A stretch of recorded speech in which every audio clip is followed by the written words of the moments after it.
Certains ont mal au ventre, d'autres se rongent les ongles ou encore ne dorment plus. C'est vrai que la préparation des examens peut avoir un impact assez néfaste sur notre état psychologique, voire physique. Isabelle Bertin, vous êtes coach. Vous allez nous donner quelques conseils pour partir gagnant aux examens. D'abord, ce stress, il ne touche pas tout le monde de la même manière? En fait, il ne touche pas tout le monde de la même manière, effectivement. Tout le monde ne réagit pas de la même façon face au stress.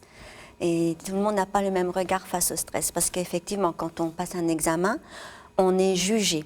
Il faut être à la hauteur face à des personnes qu'on ne connaît pas et on a un regard extérieur qui est porté sur soi. Donc en fait, le stress est issu de notre envie de réussir, de notre envie de faire bonne impression à un moment précis. Ça veut dire que ceux qui arrivent les mains dans les poches sans aucun stress, ils se moquent totalement du regard des autres? Alors soit effectivement ils peuvent se moquer totalement du regard des autres, ou soit c'est leur façon d'être stressé. Quelqu'un qui peut avoir l'apparence comme ça, tranquille, décontracté, intérieurement, il peut avoir quand même des sensations de stress fort, mais il ne le montre pas forcément. On appelle ça avoir l'apparence d'un stress tranquille, ce qui n'est pas forcément le cas. Que quelqu'un qui, on voit physiquement, il est stressé, lui, il laisse parler son corps. Vraiment, il l'exprime malgré tout, et il ne peut pas de toute façon s'empêcher d'avoir mal au ventre, de se ronger les ongles. Donc voilà, il le montre. Filles et garçons, en gros, on est à peu près égaux face à ce stress, ou les filles sont plus touchées que les garçons? Quand même, les filles sont plus touchées par le stress que les garçons. Les filles, elles ont quand même dans l'idée qu'elles doivent quand même vraiment se surpasser. Il y a l'effet quand même de... Il faut vraiment faire ses preuves par rapport aux hommes en général. C'est une moyenne en général, mais les hommes, effectivement, ils gèrent mieux le stress, ils ont moins d'enjeux derrière dans leur esprit que les femmes qui veulent vraiment faire beaucoup plus que la moyenne, alors que les hommes, voilà, généralement, ils le vivent mieux que les femmes. Mieux. Mélanie, quand vous montez sur scène pour un concert, le stress, vous le connaissez aussi ? Étonnamment, quand c'est des musiques actuelles, je ne suis pas stressée, mais si c'est de la musique classique, là, on nous entend plus finement, donc oui. Là, vous connaissez ça, effectivement, ça dépend du type d'examen. Alors, très concrètement, Isabelle, quels sont les conseils que vous pouvez donner à celles et ceux qui nous regardent et qui sont en train de réviser âprement? Oui, donc pour limiter le stress arrivé aux examens, effectivement, il faut quand même bien préparer ses révisions. Et ça commence déjà par planifier ses révisions. Donc, favorisez plutôt les disciplines dans lesquelles vous avez le plus de difficultés. Planifiez-les le matin, parce que le matin, on est plus en forme. Donc, les disciplines dans lesquelles vous avez les plus de difficultés le matin, les disciplines dans lesquelles vous êtes plus à l'aise l'après-midi. Et alternez les matières. Ne faites pas une journée telle matière, le lendemain telle autre matière. Non, planifiez, diversifiez-les dans la journée.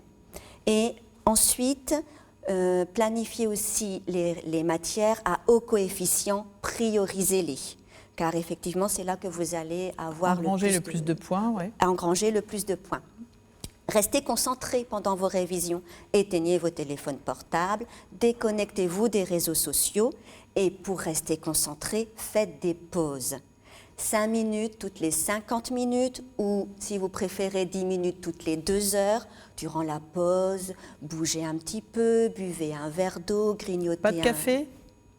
Le café, oui, mais pareil, pas à forte dose parce qu'il faut bien dormir.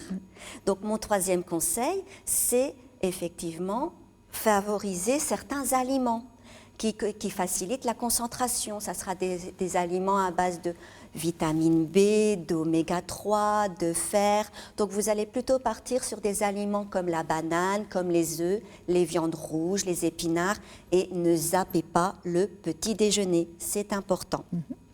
Ensuite, autre conseil, stabilisez votre rythme de vie. Durant vos révisions, fini les sorties nocturnes et les crasses matinées.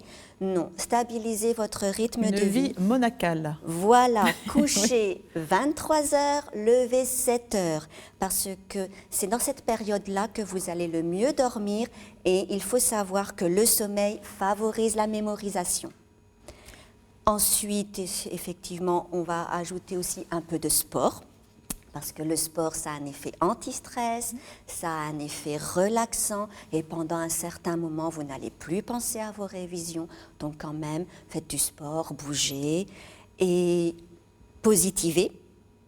Partez à vos examens avec l'idée que vous allez réussir, que vous allez faire de votre mieux. Ayez confiance en vous et en vos ressources. Vous avez passé toute une période à réviser. Forcément, vous allez partir gagnant. Bien. Et aussi relativiser. Sachez que vous ne jouez pas votre vie à chaque examen.